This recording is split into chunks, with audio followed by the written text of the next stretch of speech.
What's up, dudes? Welcome back to another episode of Rhomas Men's Team. Pretty simple. We are a group of guys helping each other make progress towards each other's goals. If you're new to the channel, awesome and welcome. If you want to help support the channel and join our pro team, head over to rhomasteam.com/pro, where you can contribute to us on a donation basis. We also give you access to exclusive content, mastermind groups, etc., etc. So anyway, hope you enjoy this episode, and we'll see you on the team.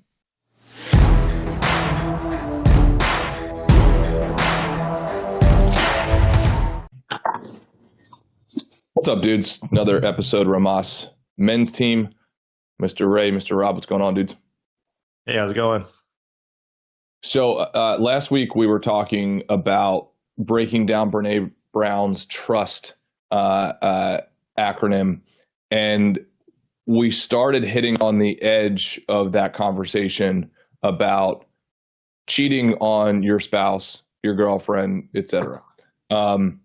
So I think that's a conversation worth having because it's a very interesting dynamic. You know, I've noticed that men have sort of like a unidimensional, or let's say, a unidirectional opinion on this. I'm massively generalizing. Rob, what is your opinion on cheating, whether being cheated on and or men cheating on their significant others? Ooh, that's a tricky one. I feel like that's a slippery slope. Yeah, big time. I mean, I've seen people give up on their relationships where like it's both male and female, and it's a partner seeking intimacy just through any means necessary, and that leads to cheating. And it's, to me, feels a little bit less nefarious than, you know, chasing an urge and doing something, hedonistic. But I can never condone it because I feel like there's just too much on the line for, if you're in a committed relationship, you should be committed. I feel like if you take that stance of like, hey, I'm going to be committed to you, you're going to be committed to me, nothing should get in that way. But as I've gotten older, I have started to see in certain circumstances where it's like, dang, I kind of understand as to why that happened, even though I don't condone it. Yeah, and this is why it's an interesting topic. And by the way, if anybody listening wants to hop on, just raise your hand on the Crowdcast app, and then we can bring you guys on. I know this is a pretty heated topic, so I don't want to put anyone on the spot. Also, I'll invite a few of you up here throughout the discussion. Don't feel obligated like you have to come on here. So let's dissect this, because I think in a weird way, it's very easy to rationalize cheating, especially for a male, because the stereotypical narrative is, you know, hey, guys are meant to plant their seed. It's just biology, bro. You know, that sort of thing. So I'm curious what you guys think about that. And Phil, hey, I'm so sorry, I just accidentally kicked you off. Would you mind? I'll invite you back up. You had double video up. So anyway, like on one side of the fence, if I were to ask my buddies, hey, how would you feel if you got cheated on? I mean, they'd probably bring up murder, you know? But then when I ask them, it's like, well, how do you feel about cheating on someone? Well, it's like, well, it's biology, man. You know, like they wouldn't say it just like that, but that's the general gist. Rob, do you find that that's a similar pattern that you've noticed with men?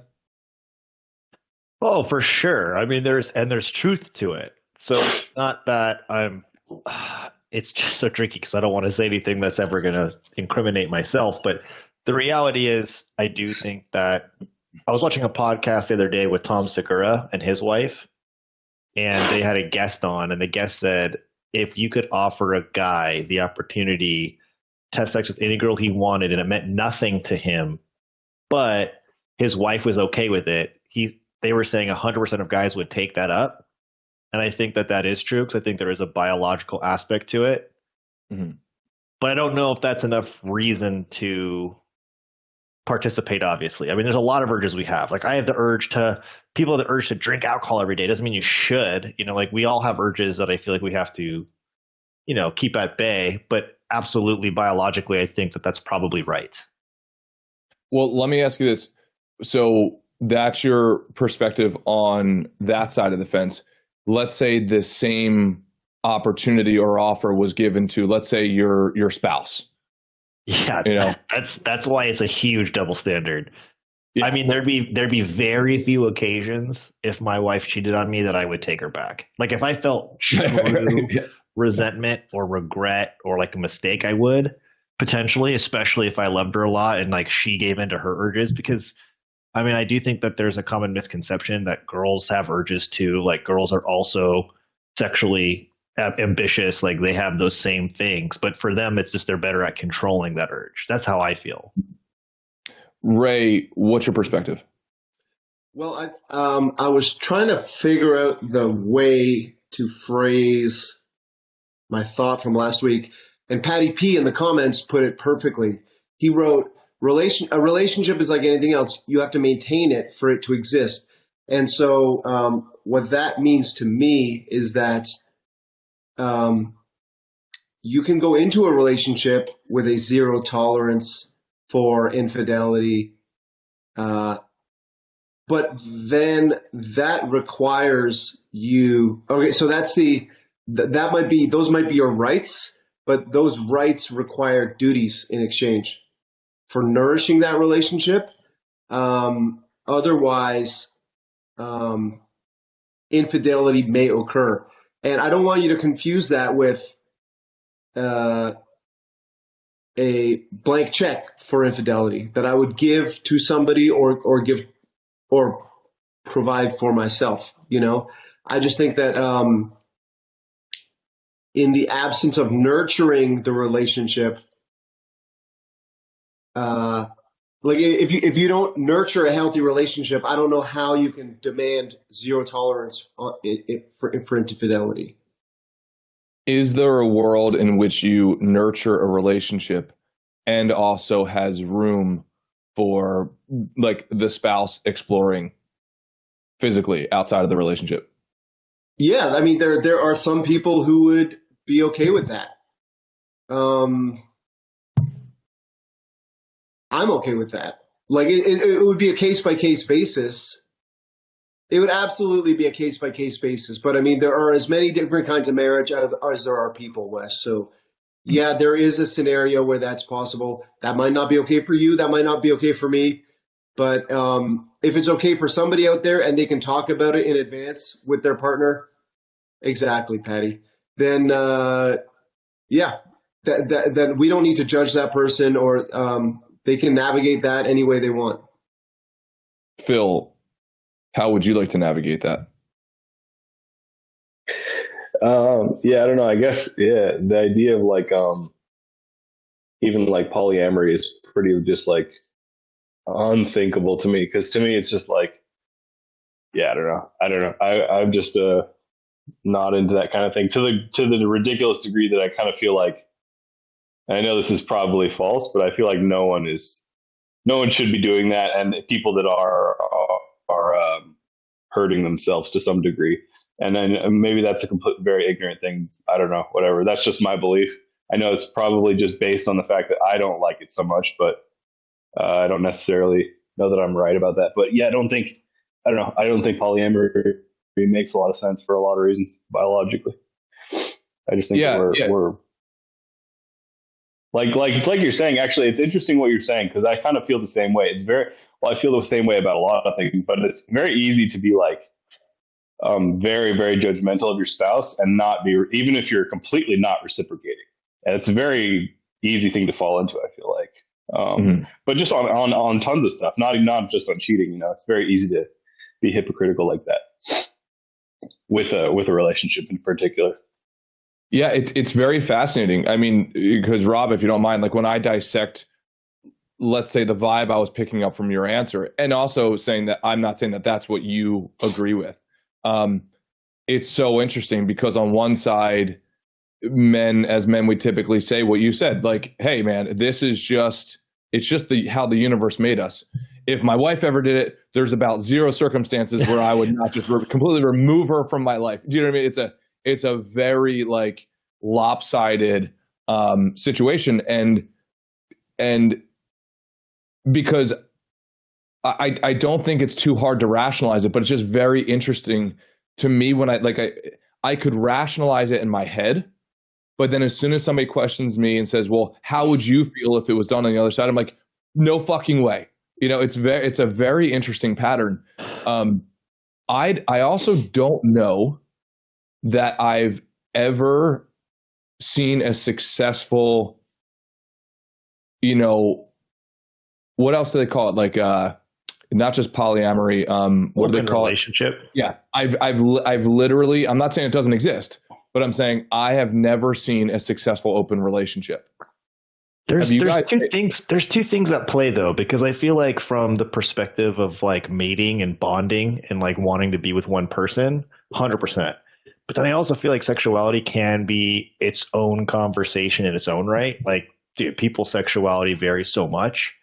And like sexual chemistry is a thing. So I've seen people make it work because they maybe didn't have the best compatibility, but they had terms and agreements. I've seen it work, but it's rare. Yeah. Ray, have you ever I can totally understand that. Yeah, I can. Sorry, I was just going to say I can understand that just because I can understand. I don't feel this way, but I can understand people. Some people feel that like they just really enjoy sex. It's kind of like a hobby to them, and they want to do that with a bunch of people. That's great. To me, the relationship and sex go together very. They're not really separable to me. So that's, I think, part of why I see polyamory is like why I kind of look down on it, which maybe is just ignorant of me, but yeah. It's like Ray said, case by case. But I do think 95% of the time, it's not going to work unless you have a really strong relationship with that person and you're both on the same page about your individual sexuality.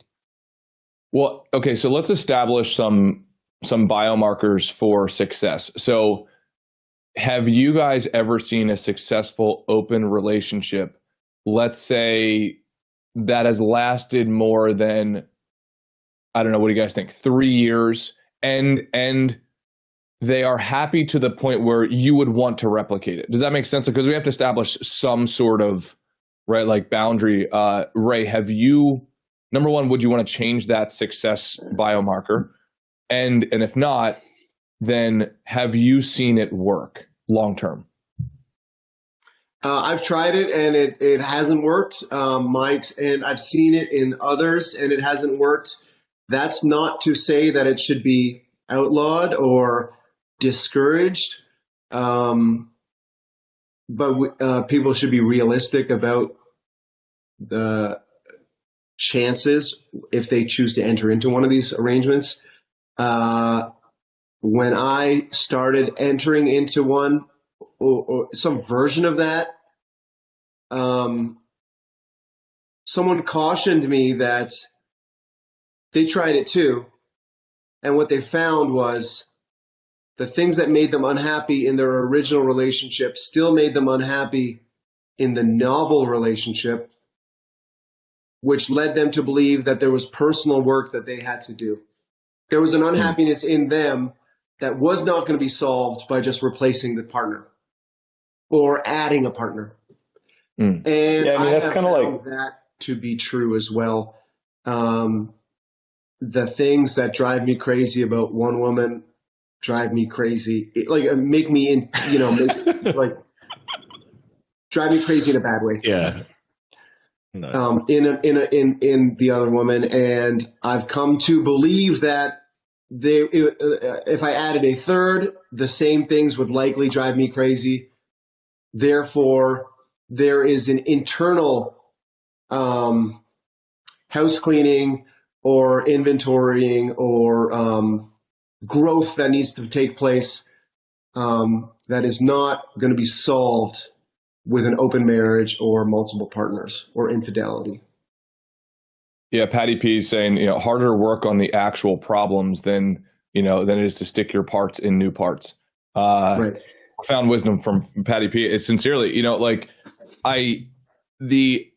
the ability for a human being to distract themselves with what seems like an easier opportunity rather than actually work on the problems. I mean, it's just always amazing to me. And by the way, I'm in that camp, it's just psychology. I have not seen open relationships work. And if I had to dissect it just kind of like in real time, it seems like it always comes down to exactly what I or you guys would think it would come down to.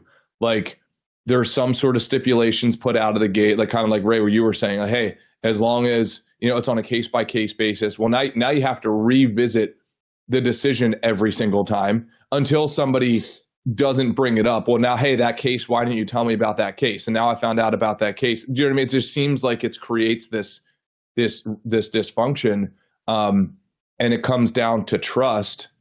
I feel like so every time I've seen it break, it feels like it came back to somebody violated these rules, and it almost seemed like the rule book was like leveraged against them to begin with. Rob, have you found something similar?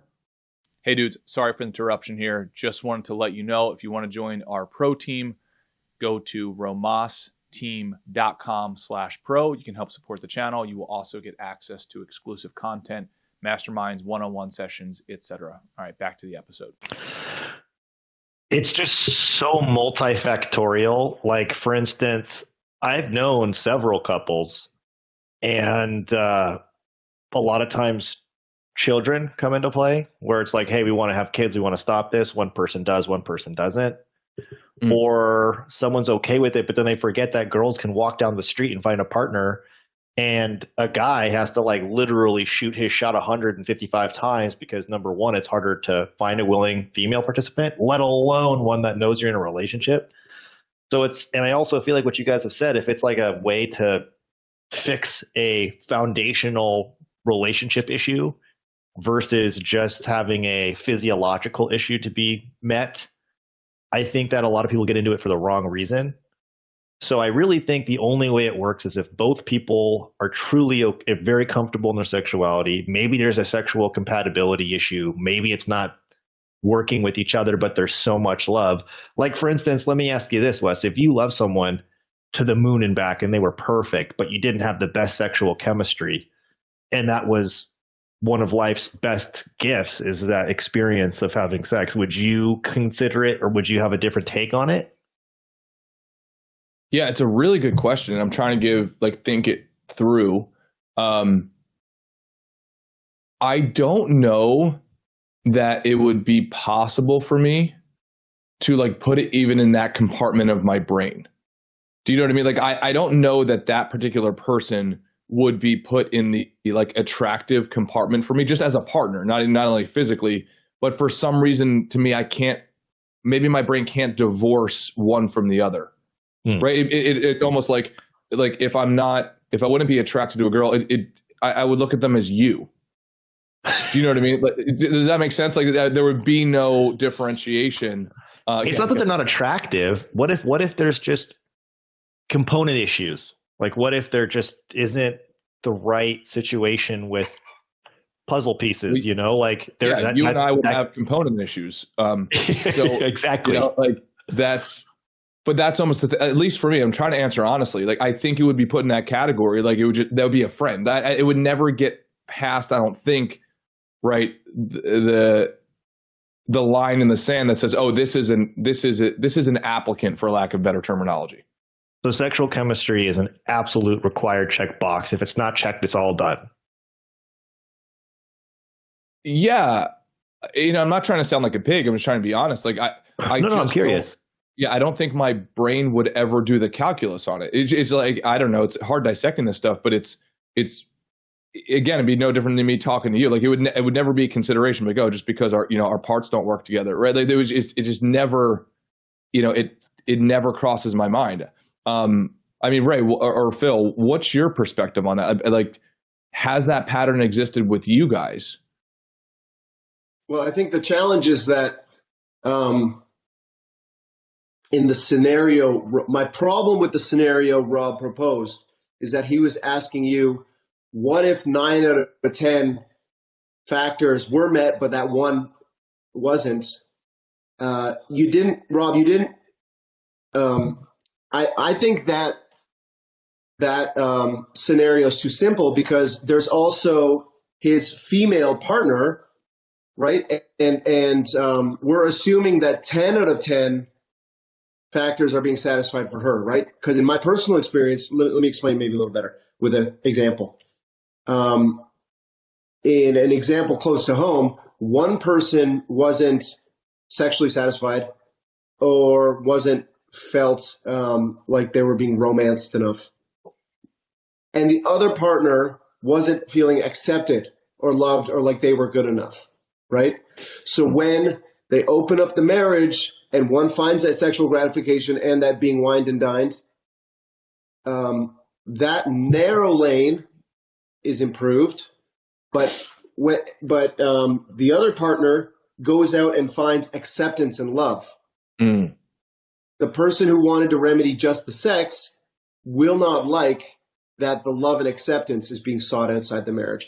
The point I'm trying to make, I guess, I don't know how to phrase it really poetically, but like, in my experience, when a marriage is opened up, that's because one or both people are not getting what they need out of the relationship, right?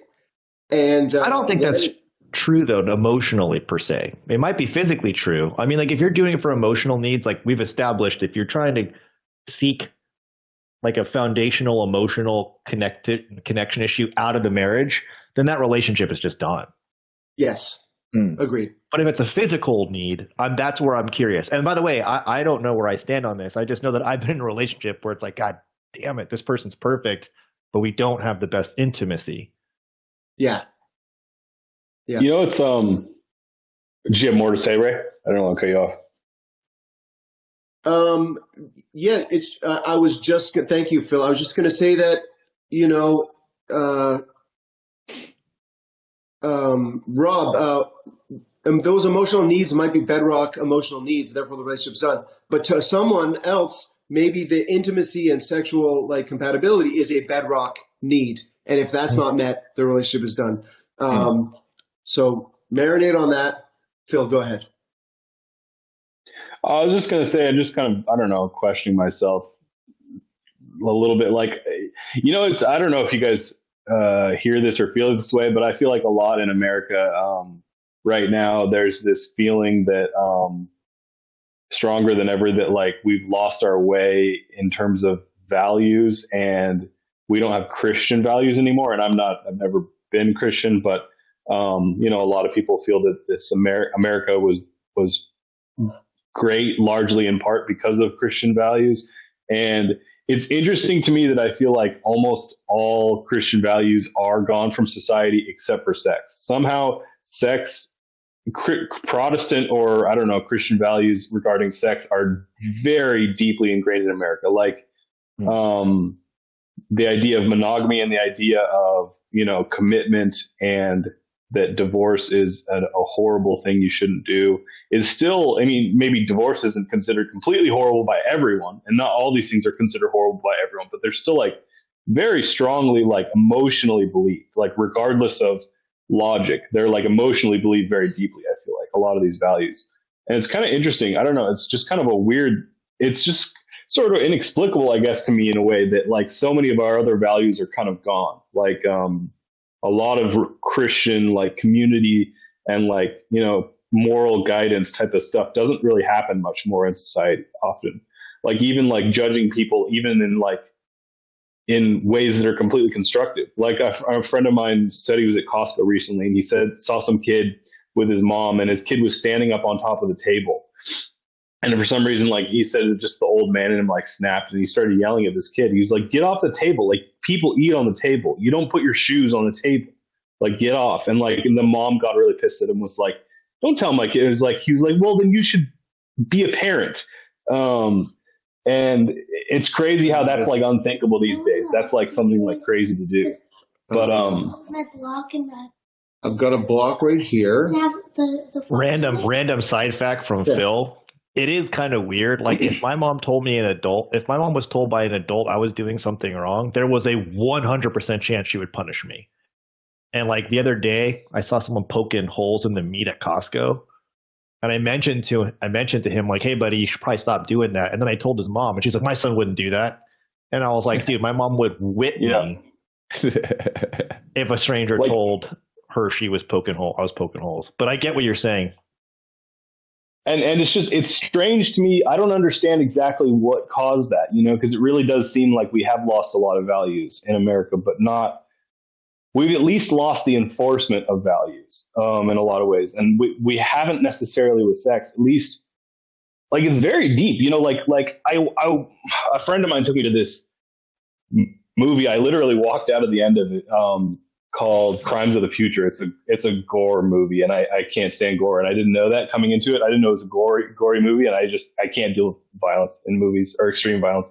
And it was so disgusting. It was like they're like close up shots of people being cut open. It's like slow mo. It's like, it was disgusting. I don't know. If people are into gore, I guess they'd love it, but I couldn't stand it. So if there's one type of genre to know that you're going to go and see that genre, that would be it. Yeah.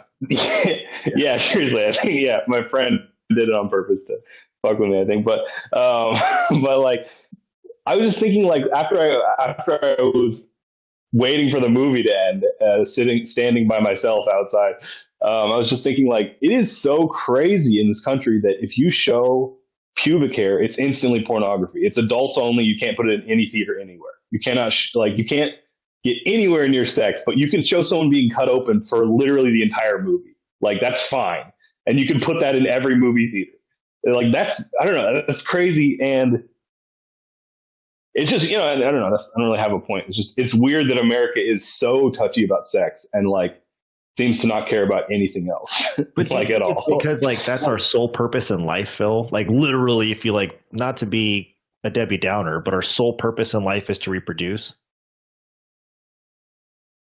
Maybe. I don't know. Other cultures are different, though. Europe is very serious about violence and doesn't really care that much about sex compared to America in terms of entertainment. Wes, they're like, what do you think of this issue? What do you think of this point? I think it's a very interesting point that Phil raises, that, like, why does America have such a puritanical attitude towards sex when all the other values that used to be bundled with it seem to have, whether you'd call it diluted or evolved is up to you. And Wes, do you also have puritanical ideas when it comes to sex? Well, I really like the concept that Phil brought up, which is, okay, is there a certain percentage of the population that is dismissive of old school traditional values because maybe they were historically biblical in nature? And it's like, I mean, Phil, maybe you can relate to this, but, when somebody says, well, hey, don't do that, and it's, well, because I said so, or because God said so, or whatever. So, like, I look at my peers and I basically think that none of them believe what their parents believe in terms of their religion. Now, they might believe a derivative of it, but it's a small breadcrumb of what their parents believe. So I wonder, though, with that degrading in a belief system, like a doctrine, that if there's a simultaneous degrading in the value infrastructure, because, to be quite honest, I feel like as I look at the scaffolding in my knowledge of value structures, there's gaps there that are just taken up by, like, well, that's because God said so. And then it's like, well, once you start getting educated, and Phil, I feel like you'd probably be in this camp. Well, once you start getting educated, and if you're particularly curious, and then you start looking into it, it's like, well, wait a second. Well, the Bible also said, I think what Sam Harris teaches is, like, there's a section in the Bible that says, well, you should, if your wife, you find out your wife is not a virgin on your wedding night, then you should take her to her father's doorstep and murder her. Something like that. So then it's like, well, obviously we shouldn't do that. So it's like, well, okay, well, what other parts of the doctrine should we not do? So it starts to degrade the fabric of something that was supposed to be sacred. But then which by the way, like, I believe that is a valid, like, anything should be able to be deconstructed for its rational component parts. Well, but if you don't fill that back in with something, right? Yeah. That reestablishes the foundation, well, then you might sign up for more dysfunction than if you just would have kept it in there. Rob, I feel like you are equally as curious. Like, what's your perspective on that? Are we having to degrade some of these things because we're not filling back in the foundation? Dude, I could give you so many anecdotal stories on this, but I think that I generally believe Judeo-Christian values are good, but there's a huge gap in a lot of the things that they teach. I mean, I'm sure we've all heard of the Catholic schoolgirl syndrome, right? They're just under the thumb of their parents for so long, or like the doctrine of their religion. And the second they have no authoritative figure, they go off to college, they lose it because they've been oppressed for so long, and it's like not a healthy way to cope with it. Or people that are religious that do have these natural urges that participate in it and then have this terrible sensation of like being stigmatized, or like I had a Christian girlfriend, and like she would have the natural curiosity and desires, and then like we'd participate, and then she'd be mad at me or be upset, or she would even cry sometimes. And I'm like, this is just isn't healthy. And like it makes me realize there is no alternative. Like I don't know, Wes. I mean, that's a good point. I don't think anybody really does. Yeah, is that what you were alluding to? Yeah, because I wonder if this particular topic that we're pinpointing today is an example of that, right? Like there's a difference between saying, hey, don't cheat on your spouse because your doctrine said so, and then when you do it and you don't get struck by lightning, you're like, oh, well, maybe the doctrine wasn't right. Versus, hey, don't cheat on your spouse or your girlfriend because that's what you agreed to, right? Like you gave your word to somebody, and they are now building their future off of your agreement. And you would not want the reciprocal, right? You giving your word to somebody and them giving your word to you. So you build off of that. And then all of a sudden she comes home and says, oh, by the way, I've been dating Rick, the neighbor, right? Boom. Just like Jordan Peterson says, not only does that ruin your present, it ruins your future, obviously. And it also ruins your past because you are with somebody that you thought you knew. So now your brain goes back and I didn't know them at all. Phil, what's your perspective? Yeah, I think I'm just losing my train of thought a little bit, but I think how could you not with Wes ranting like fucking Fidel Castro over there? Wes, what the hell? Can you rephrase the question in like 10 words or less, please? Yeah. So do we need, if you don't subscribe, let's say the biblical norm, is it more about now pegging where your agreement is and staying true to that? Well, look, so the thing is, like, I really believe, like, actually, for kind of a stupid reason, but I think that this problem of generational transfer of knowledge is possibly the hardest problem humans have to solve. It's unbelievably difficult. Like, okay, I'll just say this very briefly, hopefully, but there's this really one of my favorite game designers ever made a game about this a couple of years ago, and it's the most incredible. It's, in my opinion, like the newest and coolest game ever, even though it's a very simple thing. But what it is, it's an MMO. It's an online game where everyone's playing in the same world together, and you're born as a baby, literally as a baby to another player who's your mother, and you live for 1 hour. Every minute is 1 year of your life. So you grow up a year every minute, and then everyone dies at the age of 60. And so the point of the game is you're born, you do stuff for an hour, which is a very short amount of time, and then you're dead, and then you're born somewhere else. And the world is so large, it's about the same size as Earth. So you're never born in the same place. So you're trying to build society is the same way real humans are, where everyone comes into the world knowing nothing. They don't have any relationships with anyone other than my mother, if she cares to care about me. And then we do stuff, and then we die, and all the knowledge that's in my head that I didn't put in the world somewhere is gone because I'm gone. So how do we build society? And it's the game has this incredibly complicated tech tree where if you want to build a furnace, you need clay, and if you want to get clay, you have to do all this stuff. So it's like this insane reverse tree going upwards, where it's like you can build cars in the game, but to build cars you need metal, and to build metal you need all this other stuff. And it's like, do all that stuff, you need an industry of people, just like in real life. It's like so it's like when we're questioning things, we are tearing down walls. You know the saying, don't remove a fence until you know who put it up, right? Like that's what you are doing when you question something, when you question the Bible. or when you question anything that is a part of the glue that holds society together. And no one at all, I don't think, knows what the answer is to, like, how do you do that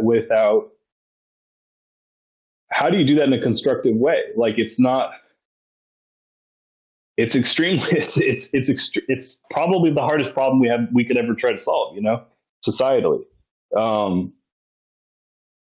I think definitely, you can try to be productive and you can try to leave behind as productive of a past as you can, but you never know how people are going to even engage with what you leave behind, I don't know. Seems unbelievably difficult. That's all I really have to say. Yeah. Well, and I guess I would say also just that I do think even though I don't think that religion has I don't think that Christianity has all the right answers. I think there's a big problem with questioning its values, because I think people overplay how much Christianity created, why everything is good right now. I think people give Christianity a little bit too much credit for that, but I don't think it's zero credit. Obviously, it's something. And so if we don't have that anymore, which we kind of don't, what's going to happen? What's going to happen to society? It's like Christianity is like gravity in a sense. It pulls people together, and you can't just create gravitational forces like that, right? Like, you can create something that's very good. I think this is the challenge of it. You can create something that's very, very good, and you can create a framework, like maybe ACT, like the thing Matt talks about, but you can't make people come to that framework. For some reason, for whatever reasons, Christianity not only was a good framework, but it had this gravity that pulled people into it, like a ridiculous degree. Maybe some of that was circumstance, or maybe some of that was design. We don't really know what caused it to become as big as it is, but creating that force of gravity, social gravity, is like impossible. No one can plan that, Mm-hmm. Well, I'll stop ranting. No, this is great, because again, getting back to our topic, it's like we're hitting on one of the cornerstones of society. I mean, I think there's a very strong argument to say, okay, well, the family is the nucleus of communities, et cetera, et cetera. But if for some reason you don't believe in that, which is okay, but are you actually doing the work to deconstruct it, to come up with your own reconstructed value system? And it's kind of like Jordan Peterson says, just like, be careful before you start to like solve the world's problems when you haven't really acted in the world yet. If you're 20 years old thinking that you can totally reconstruct, and re-knit the fabric of society, like you're saying, Phil, you might want to think twice about that, because you might bring a level of chaos on your life that you're not willing to welcome. Now, at the same time, if you listen to somebody like Sam Harris, which if you guys have not, he's got excellent debates with Jordan Peterson, with a few other guys like in the religious world, and I think it's really good, thoughtful discussions that you guys might be interested in. I mean, these are 2, 3, 4, 5 hours long debates on this particular topic. But to get back to the origin of what we're talking about, can it be as simple as rationally going through and making agreements with your partner and then sticking to those agreements? So that way, if she has a different religious view than you do, that you guys can create your own doctrine, and that will be the standard by which you are held accountable for. Ray, what's your thought on that? I love the idea of agreements, Wes. I think that really ties in well with my argument at the beginning of this conversation, where, if you're going to demand 100% fidelity, well, that comes along with a lot of obligations, not in a bad way, but just a lot of responsibilities, right, to nurture and maintain that relationship. And so that would be that could be created in those kind of agreements, right? And and I wonder what since you have an encyclopedic knowledge of the Gottman method and Mr. and Mrs. Gottman's approach to relationships, I wonder what they would think about a zero tolerance to infidelity, and and also I wonder what they would think about the idea of monogamy and polygamy. So, yeah, those are my thoughts. Yeah. Well, if you combine the text, which I think is a really good place to start, if you 7 Principles for Making Marriage Work by John Gottman, who became famous in like the psychology world because he was able to predict divorce inside of like a 15-minute conversation with like 85% accuracy, something along those lines. But then if you combine his text with Esther Perel's text of Mating in Captivity, and she also did a TED talk about, hey, do we need to re-question this idea of man and woman become one in a relationship, right? If we look historically, even a marriage was, you were baked inside of a community, inside of a tribe. So you were able to get these needs met outside of the marriage in a very normalized, social, normal way. But now as we strive more towards independence, hey, you're just in a big house, you and your spouse together, and you're expecting your spouse to meet all of your 25 needs. Well, how is that going to work functionally, number one? But then number two, her position is what creates attraction is polarity. So if now this idea of you becoming one with somebody and they're your only source to get your needs met, well, are you going to lose attraction? So it's a really, those two texts I think are really important for everybody to read. Arjuna, you mentioned something in the chat. Let's put that on the table. Oh, yeah. Can you hear me? Yep. Yeah, I was mentioning Friedrich Nietzsche, the guy who kind of created nihilism. He had this whole thing about the Übermensch, and it got kind of a bad rep because Hitler kind of took it over. And so societally, a lot of people use it. It's connected to that. So it's a lot of people can't discern the difference. But the whole notion being like kind of finding, going against the societal norm. Like I look at it as like when I fell in love with parkour. It's like parkour is kind of climbing on things, doing things that you're not walking on the sidewalk. And I think when you're doing something like that, you're kind of creating your own set of ideology of morality, of ethics, of character. Like we're all so kind of conformed into what we're supposed to do. But then when you start kind of changing those neural pathways of creating your own sense of empowerment, then you realize kind of how bullshit everything is. But not really in a negative way, because you are forging your own path. And so the whole idea being like, it's Übermensch is like Superman. So it's the person who's living their own life. And realistically, that's all inventors, that's all artists, that's everyone who's kind of made a name for themselves and who have, along the way in the history of human of society. And we were talking on that earlier, so I just wanted to. I'm curious about that because what comes up for me, and again, relating to this topic, is like, on one side of the fence, if we just collapse everything, well, then I don't think it takes too much logic to understand how that could be completely dysfunctional. Of like, well, I'm gonna walk around naked, or I'm gonna do whatever I want. You'll find out within 15 seconds of walking out into the community that other humans don't like it. And as soon as that happens, as soon as other people are not willing to play the same game, you're going to have a really tough time getting through life. So I wonder if there's a Venn diagram there of like, okay, you have old school hardcore tradition on the right side, and then complete, freedom on the other side. I wonder if there's a middle ground of like, hey, maybe there's some space here to prune the trees a little bit that would give us a really good benefit. Phil, what's your perspective?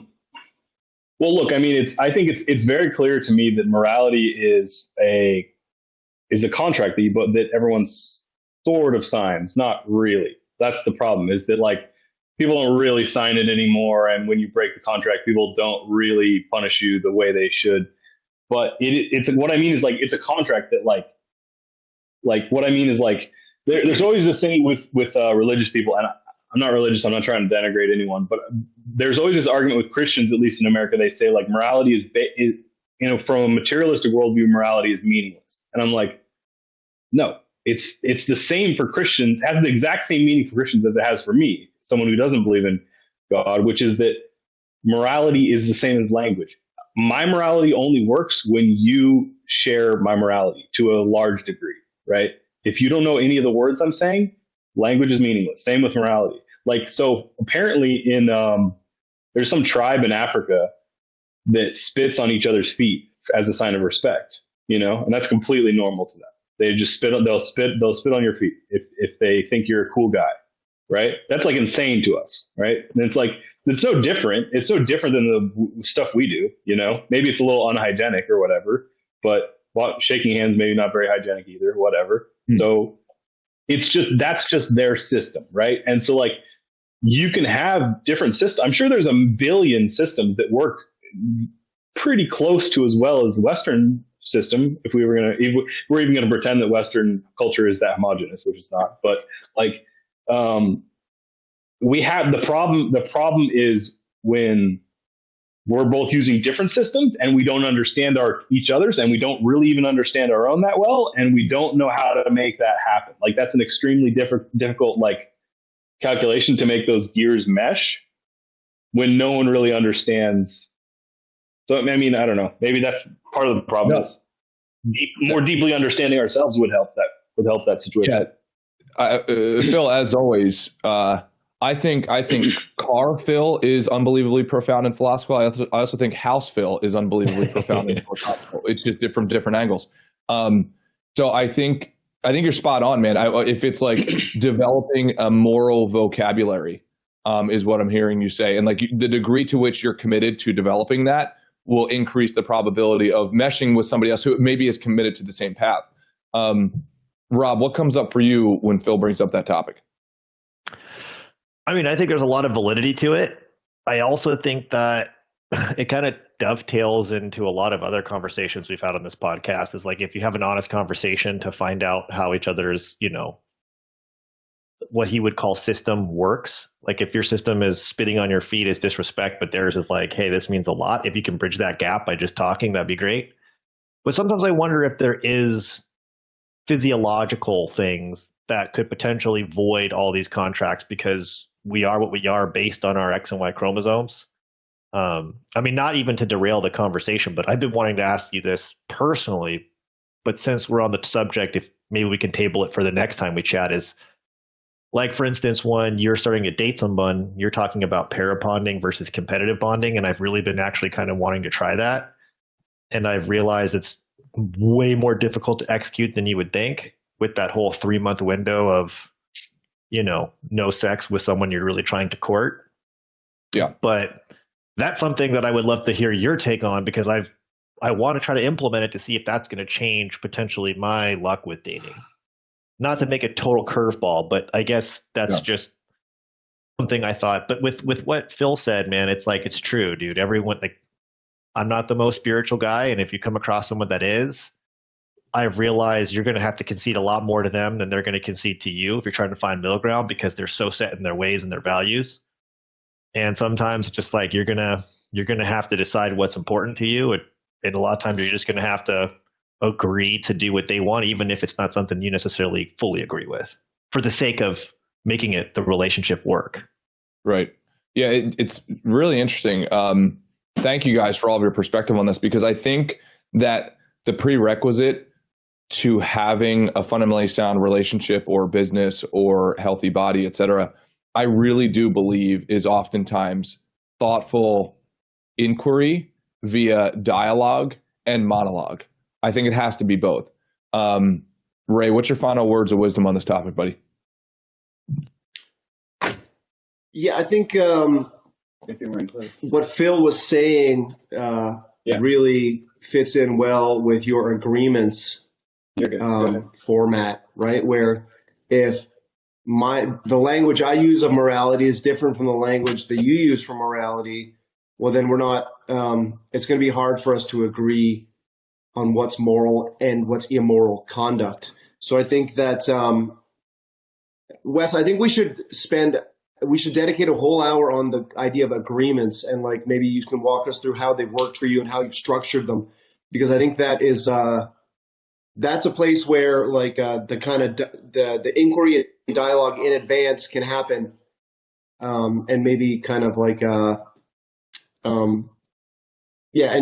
avoid some of the pitfalls or the kind of potholes that happen in so many relationships.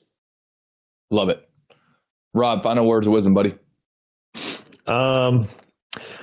I mean, honestly, I think that there's a lot that we can learn from you and like the social contract or with the relationship contract that, at one point me and Amy kind of like teased you on, but now I realize, like you said, you're just further along in your journey. And I think those sort of social contracts should absolutely be discussed if you truly want to go for the win and make it work long term. Yeah, I agree with both of you. I think it's worth at least one session, maybe a few sessions on that in particular.